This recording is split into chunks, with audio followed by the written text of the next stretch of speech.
Bienvenidos y bienvenidas una vez más a La Paz en Foco, el programa del Centro de Pensamiento y Seguimiento al Diálogo de Paz y de Unimedios de la Universidad Nacional de Colombia. Hoy tenemos la segunda parte de un programa que hemos dedicado a la reincorporación. En la emisión pasada tuvimos al señor Andrés Stapper, él es el director de la Agencia para la Reincorporación y la Normalización. Estuvimos pendientes de lograr contacto con Pastor Alape, que es el delegado del componente de FARC al Consejo Nacional de Reincorporación. Y bueno, hoy en este momento afortunadamente lo hemos logrado. Entonces tenemos a Pastor Alape. Pastor, él es miembro del partido FARC y, como les decía, es delegado del componente de FARC al Consejo Nacional de Reincorporación. Pastor, muchas gracias por aceptar nuestra invitación. Gracias a ustedes y a la universidad por esta invitación de poder participar, aportar en la construcción de la pedagogía para la paz, dado pues el interés de poder abrir ese camino que desmonte la estigmatización, el odio que nos ha hecho tanto daño en este país. Muy cierto, Pastor. Nosotros decíamos en la primera parte de este programa que efectivamente la reincorporación es uno de los procesos más importantes de la consolidación de la paz en nuestro país. Y eso pasa por brindar una serie de posibilidades económicas, sociales y políticas, tanto individuales como colectivas, a toda esta población en proceso de reincorporación. Sabemos, en todo caso, que esa es una tarea que se ha tornado compleja en la actualidad, fundamentalmente por las dinámicas de violencia que todavía persisten en muchos de los territorios donde está esta población en proceso de reincorporación. Pastor, yo quisiera arrancar preguntándote, ¿cuál es el alcance de los procesos de reincorporación económica, social y política de los excombatientes de las FARC? ¿Cuál es el balance que tú puedes hacer en este sentido? Es decir, ¿qué se ha hecho en materia de reincorporación? A ver, nosotros, en primer lugar, frente al tema de la reincorporación, hemos manifestado nuestra decisión permanente de hacer todos los esfuerzos, poner todas las energías, todo el ánimo para sacar este proceso adelante. Y eso, cuando decimos este proceso, es que entendemos claramente que ese tránsito del sujeto de la guerra que desconocía el Estado a un sujeto que entra en el marco de reconocer la institucionalidad, de plegarse a ella y de asumir su condición de sujeto de derecho, implica unas condiciones específicas para poder que ese tránsito sea efectivo. Condiciones específicas como, por ejemplo, ajustar la normatividad de la guerra, del conflicto, a la normatividad para la construcción de paz. Eso es lo que está, diríamos, en el centro de poder establecer una política pública para la construcción de paz. Entonces, esa reincorporación está ajustada a, primero, garantizar la espacialidad de las acciones económicas para ese tránsito, que es la reincorporación económica y social. Económica es una espacialidad para los proyectos productivos. Segundo, una espacialidad política, de tal manera que el sujeto diríamos, de derecho, pueda entrar a movilizarse, a actuar, a aportar en, diríamos, el fortalecimiento o recuperación del tejido social que fue afectado por el conflicto. Entonces, aquí vienen una serie de actos concretos de la reconciliación, del reconocimiento de la responsabilidad en el conflicto, de la verdad, o sea, lo que está inmerso en el sistema integral de verdad, justicia, reparación y no repetición. Y eso implica que es un sujeto activo en la construcción de paz. no es un sujeto sometido, no es un sujeto en la reinserción, no lo traen a que se recomponga, a que se resocialice. No, aquí llega un sujeto político a participar a partir, diríamos, de un escenario establecido en 5 puntos. Sujeto que tiene que estar moviéndose en la reforma rural integral para poder garantizar que todos los fenómenos de violencia que han caracterizado al país y las causas estructurales empiecen a modificarse a partir del contexto institucional, es decir, con la participación interinstitucional de todas las agencias del Estado. Entonces, esa reincorporación la vemos desde ahí, como un proceso político que permite una transformación de unas economías políticas en el territorio para poder ganar legitimidad y legalidad y romper ese ciclo de economías en el marco de la ilegalidad que ha sostenido el Estado colombiano, como por ejemplo la de la tierra. En Bogotá los funcionarios creen que hay unas protegidas, baldíos o tierras en ley segunda. Pero sucede, nosotros que venimos del territorio sabemos que hay predios de 50 años, hay municipios que la mitad del municipio está en zona protegida y entonces tienen dificultades para cualquier plan de vivienda y todos los ajustes que hoy requiere el país para poder establecer un Estado que responda a las realidades del presente, que fue lo que estableció el acuerdo de paz. Entonces, por eso la reincorporación no se puede mirar en cuántos proyectos productivos, en cuántos millones de pesos se les ha dado, en que si se les dio la salud, y la salud pues nada, es la misma de un ciudadano común y corriente, que es hacer colas, bueno, todo el sistema que todos conocemos, cómo funciona de mal, y sobre todo para unos ciudadanos y ciudadanas que vienen con unas particularidades muy concretas de unas enfermedades totalmente diferentes, diríamos, al del ciudadano común, sin historias clínicas y demás, con unas, diríamos, secuelas de la guerra, un universo de discapacitados, de adultos mayores, y bueno, todo eso es lo que estamos planteando, cómo se ajusta para que estos ciudadanos tengan acceso a tierra en unas condiciones de sus particularidades, que estos ciudadanos tengan acceso a crédito, entendiendo que no tienen ni historia crediticia, ni historia laboral, porque estuvieron donde llegan y muestran la cédula, lo que aparece es expedientes, solicitudes de órdenes de captura, porque estaban enfrentando al Estado. Entonces, eso es lo que diríamos, cuestionamos de que no se ha avanzado. Y la reincorporación se ha quedado en lo que llamamos el maquillaje, el de las cifras. Entonces, 57 proyectos productivos colectivos y apenas recogen a 2.780 personas. Bueno, hoy aprobamos 3, llegamos a 60 proyectos productivos, que nos está alcanzando una población más o menos de unas 2.850, 2.890 personas, pero de una población en reincorporación de 13.300 ciudadanos que firmaron el acuerdo de paz. Entonces, después de 3 años, no se justifica. Es decir, todavía estamos en la etapa de lo que llamamos la reincorporación temprana, que debía de darse a los 6 meses. Entonces, ese es como el primer diagnóstico que podría hacer frente a este tema. Hablando precisamente de esa espacialidad, Pastor, conocimos en estos días la noticia de que un grupo de excombatientes tuvo que salir desplazado de LTCR que está en Ituango. ¿Cuáles fueron las causas de ese desplazamiento, Pastor?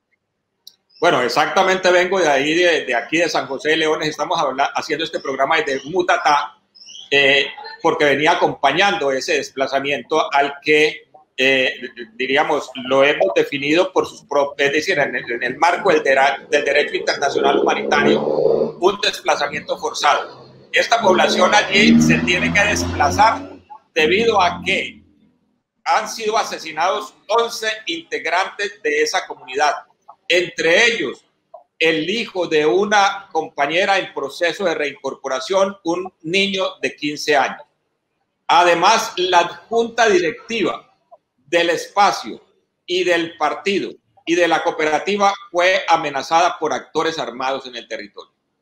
De igual manera, la amenaza implicó que debía desplazarse las fuerzas militares del territorio o, si no lo hacía, tendría que desplazarse la comunidad en proceso de reincorporación. Ante la incapacidad del Estado de garantizar la vida de estos ciudadanos y ciudadanas, de garantizar la presencia en el territorio, no hubo otra solución sino plantear el traslado del ETCR. Es decir, el Estado aquí no tiene capacidad de responder por sus ciudadanos. Por lo tanto, a los ciudadanos les toca desplazarse. No hacen un traslado porque consideren que Mutatá está más cerca al mar, a Arboletes, a Necoclí, para ir cada 8 días a la playa, porque viene la vía al mar y va a quedar muy cercaita Medellín de la costa de Antioquia. No, los ciudadanos tienen que irse porque no les responden, no les garantizan su vida ni la presencia en el territorio. Eso se tipifica como un desplazamiento forzado a partir de generar una serie de aspectos en lo emocional y en lo político, que es el desarraigo, el rompimiento familiar y todas las consecuencias que trae eso. Entonces, por esas causas, la comunidad, el proceso de reincorporación, inicia ese recorrido en el día de ayer a las 11 de la mañana, llegaron hoy aquí a las 10 de la mañana, 10:30, 23 horas de desplazamiento. Muy bien, Pastor. Eso quiere decir que hay una serie de obstáculos para el avance del proceso de reincorporación. Uno de ellos es, además de las condiciones espaciales y económicas, pues las condiciones de seguridad. Este problema de seguridad, Pastor, además de presentarse allí en Ituango, podríamos decir, es generalizado en todos los escenarios, los espacios territoriales donde se están dando procesos de reincorporación. ¿Ustedes cómo leen el problema de seguridad? ¿Qué es lo que está pasando allí? Lo de Ituango se está repitiendo en el Cauca, se repite en Nariño, se está repitiendo en el Huila, se está repitiendo en el Putumayo, se está repitiendo en el Catatumbo. Esa realidad está enmarcada, repito, porque no se han atacado las causas estructurales que generan las conflictividades en este país. Y el partido de gobierno solamente mira, diríamos, la solución tradicional, la lógica de la presencia militar sin que haya, y no la presencia institucional, solo la presencia militar, la presencia armada, pero no la presencia institucional. Y lo que planteó el acuerdo es la presencia institucional, la reincorporación del Estado a las regiones, a los territorios marginados. Eso es lo que estamos reclamando, porque la presencia armada del Estado lo que genera son otros conflictos, violación a normas internacionales humanitarias, a violación a los derechos humanos normalmente, y generar estados, diríamos, de zozobra en los territorios. Entonces, aquí lo que estamos, y parte de lo que dejó el acuerdo es que el diálogo es el centro de los instrumentos para poder resolver todos los conflictos que tenemos. Y es lo que está mostrando el mundo y es lo que está reclamando el mundo. No la acción exclusivamente de la fuerza, sin desconocer la acción de la fuerza, porque de acuerdo con las FARC lo que define es que es el Estado quien tiene que garantizar el monopolio de las armas en el territorio. Pero el Estado ha fracasado. estos gobiernos no han mostrado la suficiente voluntad, la suficiente grandeza, el suficiente compromiso para desarrollar políticas de Estado efectivas que entren a resolver estas problemáticas, estas conflictividades en los territorios. Porque, por supuesto, hay unos intereses poderosos desde lo político y lo económico que se nutren de esas conflictividades violentas en el territorio. Sí, efectivamente, de hecho en días pasados la canciller colombiana reconoció también ante el Consejo de Seguridad que detrás de todas estas asesinatos que ha habido, se cuentan más de 210 asesinatos de excombatientes de FARC, pues están en gran medida los grupos herederos del paramilitarismo y parece que el acuerdo en ese sentido, en lo que tiene que ver con el desmantelamiento, con el trabajo que tiene que hacer esta unidad especial que se creó para el desmantelamiento de estos grupos, pues no ha avanzado suficientemente. Solamente en el 50% de los casos se conocen los autores materiales, pero como decía algún campesino, cambiar de gatillero es muy fácil. Aquí de lo que se trata es de desmantelar estas empresas criminales. Pastor, pero pasando un poco la hoja... Te quería decir que sí, son el asesinato de hoy de otro firmante del acuerdo de paz en el Meta, son 200 ciudadanos, nos están asesinando un compañero firmante del acuerdo de paz cada semana, uno cada semana. Por eso hemos dicho que esto ya se trata más que un exterminio, se está configurando como un nuevo genocidio contra una población que se comprometió, que firmó y que está cumpliendo con lo pactado en el acuerdo de paz. Y bueno, frente a eso, ¿ustedes qué están haciendo? ¿Qué se están planteando?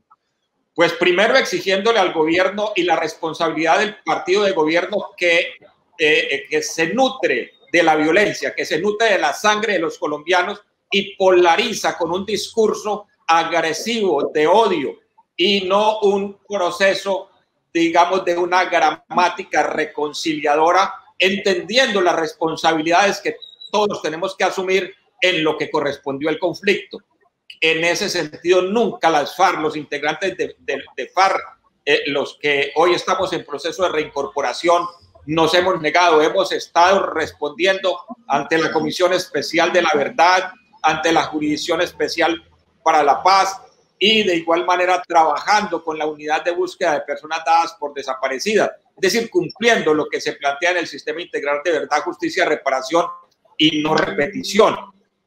Pero encontramos que este partido de gobierno no hace el más mínimo esfuerzo por cambiar las lógicas políticas de nutrirse política y económicamente a partir de la violencia, a partir de atizar conflictos, de atizar el odio. Por eso entonces encontramos permanentemente una actividad dirigida a desarticular el acuerdo. Es decir, cada periodo es una nueva iniciativa para desmontar el acuerdo, porque efectivamente pues, el violento le teme a la paz, no el guerrero, porque el guerrero tiene ética, pero el violento no tiene ética. Y entonces normalmente estos ciudadanos que hacen parte de estos partidos son ciudadanos que nunca han ido al campo de batalla, se protegen, diríamos, con la vida de los ciudadanos que mandan como carne de cañón a los campos de batalla, pero sí se nutren de los intereses económicos. Esa es la lógica que quiere romper el acuerdo de paz, que tiene que romper el acuerdo de paz y que hoy crecientemente la ciudadanía en Colombia ve que es la salida, no la de seguir matándonos para que otros se enriquezcan, sino construir realmente una cultura que nos permita mirarnos como ciudadanos, como connacionales y entendiendo de que somos diferentes, porque la pluralidad que caracteriza a este país hace que tengamos que entendernos y mirarnos de esa manera. Ese es, diríamos, los retos del acuerdo de paz. Pastor, precisamente en la idea de mirar esa otra cara de la reincorporación, que es la cara del esfuerzo que están haciendo los reincorporados, ¿por qué no nos compartes lo que al margen de las acciones de gobierno, que evidentemente son un compromiso que debe ser cumplido, pero que además, digamos, hay un esfuerzo, es lo que quiero decir, de los reincorporados por avanzar en el proceso, pues ¿qué vienen haciendo? ¿A qué le vienen apostando? A ver, diríamos, el mundo, ese universo de la construcción de paz es una explosión, podríamos decir, de iniciativas represadas por el conflicto.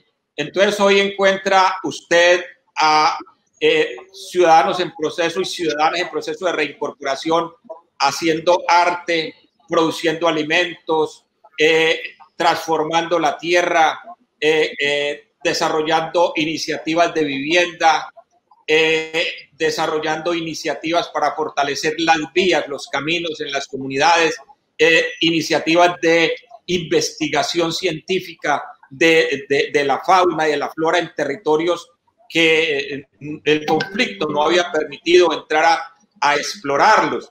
Encuentra usted ciudadanos tejiendo amistades, fortaleciendo capacidades de iniciativas productivas con adultos mayores, haciendo rondas juveniles con los niños, haciendo actividades en el enfoque de género para el reconocimiento de la mujer, haciendo actividades con el enfoque étnico para fortalecer la lucha por los derechos, los nuevos derechos de las comunidades étnicas, tanto negras, afro e indígenas, palenqueras. Es decir, por eso digo, es una explosión de iniciativas muy hermosas. Uno cada que va, uno queda emocionado. Yo vengo ahora aquí de San José de Leones.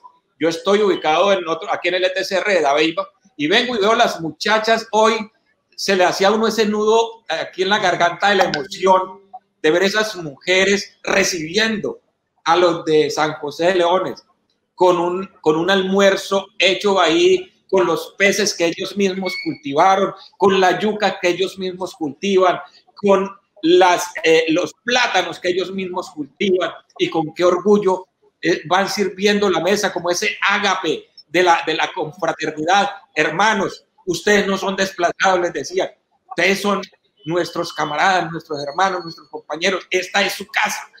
O sea, esas cosas son emocionantes. Dice uno, pagó haberle apostado a esto, y por eso todos los días nos sostenemos en esto, que este era el camino, a pesar del dolor que nos cuestan los muertos. También en la guerra cargamos los muertos. Hoy, por fortuna, el país nos acompaña a los entierros y a protestar porque están asesinando a gente inerme que creyó profundamente en que era posible marchar a una Colombia distinta sin el uso de las armas. Muy bien, Pastor. Pastor, para cerrar, cuéntanos, ¿cuál crees tú que es el horizonte político de esta comunidad en proceso de reincorporación y del partido FARC, un componente importante de la reincorporación política? ¿Cuáles son las apuestas que se vienen a futuro, la perspectiva pues de este nuevo partido que ha surgido de los acuerdos? Primero, esto es un proceso en el que se requiere, diríamos, ayudar a transformar lo que denominamos la correlación de fuerzas.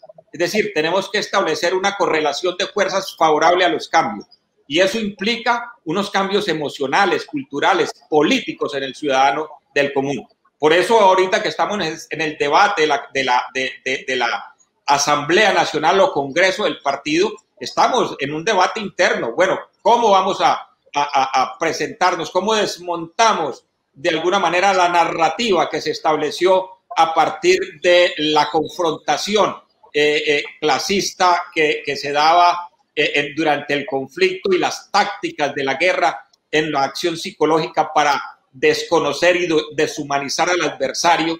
Todos esos elementos que se dieron durante el conflicto, ¿cómo lo desmontamos? No con el discurso, sino con acciones políticas concretas de un partido que día a día, por cada uno de sus actos, muestra que está convencido que el camino es el encuentro de los ciudadanos, el diálogo para resolver las conflictividades.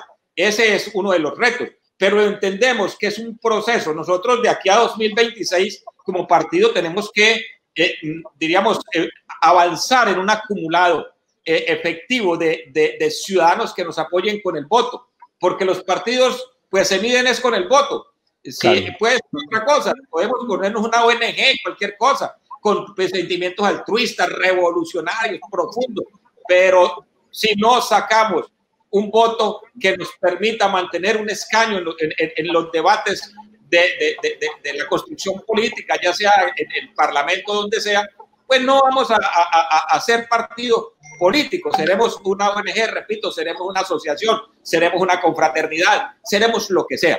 Pero cuando nos metemos a que somos un partido, una fuerza política que representa unos intereses específicos y que su acción la desarrolla en el campo parlamentario, en el campo de la administración pública, entonces eso implica que tenemos que atraer el voto, dar seguridad al ciudadano de que el voto que nos entregue es un voto que no se va a perder porque vamos a luchar por sus intereses. Entonces ese es el reto de 2026, fortalecer, hacer los ajustes, el cambio de nosotros, los que era atención FIR, a discreción, a la izquierda, a la reunión de partido MAR. No, ahora para convocarla como una descamarada vamos a reunirnos. Y él dice, uy, hermano, mañana es el cumpleaños de mi vieja, llevaba 20 años, 30 años en el conflicto. Y bueno, yo he estado en muchas reuniones de partido, en cambio con mi mamá desde que tenía 17 o 18 años no estaba en un cumpleaños. ¿Cómo le voy a decir a la vieja que no? Ya tiene 70 años. No, o el otro, camaradas, muchas ganas de ir a la reunión de partido, pero no tengo el pasaje para bajar y regresar.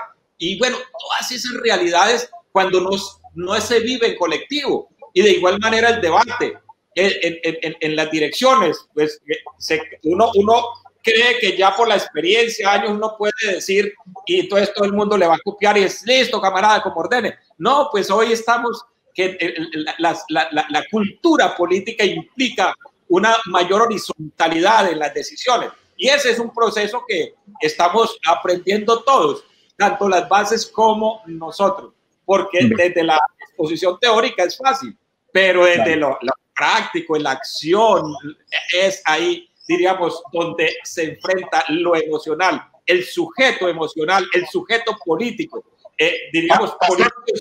Déjeme hacerle una pregunta. Porque ya el tiempo se nos acaba. Yo sé que puede ser muy prematura, pero pensando en la coyuntura electoral de las presidenciales para el 2022, ¿ustedes ya tienen definida alguna estrategia política? No, nosotros diríamos lo que nos venimos planteando es cómo podemos hacer amplias coaliciones con diversos sectores de la población. Por eso diríamos, también cuidamos nuestra narrativa. Diríamos, somos revolucionarios, profundamente convencidos de que hay que hacer cambios profundos, pero entendemos que esos cambios también requieren unos tiempos para hacerlo. Las sociedades requieren también tiempos para entender los cambios. Muchas revoluciones radicales se han realizado y han fracasado porque la gente no estaba en las condiciones emocionales, culturales, políticas para entender esos cambios. Entonces, eso lo entendemos y ante todo hoy, ¿qué nos estamos planteando? Un partido que luche por lo fundamental, lo básico, para que un ciudadano pueda avanzar en términos de construcción de civilización y que podamos resolver nuestras conflictividades a partir de encontrarnos en el diálogo, porque consideramos que el diálogo es la única forma de poder resolver todas esas conflictividades, independientemente, por supuesto, de los intereses políticos y sobre todo económicos que se dan en cada sector de la población o en cada clase social, si es que la vamos a definir así. Muy bien, Pastor. Bueno, pues con esas palabras de esperanza desde la Universidad Nacional, también seguimos apostándole a la construcción de paz y esperemos que este proceso de reincorporación se consolide con el paso del tiempo. Bueno, lamentablemente el tiempo se nos acabó. Pastor, muchas gracias por haber aceptado esta invitación. A nuestros televidentes también muchísimas gracias y bueno, los vemos en una próxima emisión de La Paz en Foco. Muchas gracias. Muchas gracias a ustedes. Y la reincorporación no es solo para los exintegrantes de FARC, la reincorporación es para el país. Es decir, necesitamos reincorporar una cultura de la paz a la mentalidad de todos los ciudadanos y sobre todo de los gobernantes para que el funcionario público le responda al ciudadano a pie como debe ser en una democracia. Entonces, el acompañamiento de ustedes es vital en este proceso. Muchas gracias a ustedes y siempre para uno es un orgullo poder participar en cualquier evento de la Nacional. Siempre la Nacional, así no hubiésemos pasado por sus aulas, está en el corazón de muchos ciudadanos colombianos que le apostamos a lo público. Muchas gracias, Pastor. Así es, estaremos trabajando conjuntamente. A todas y todos, nos vemos en un próximo capítulo.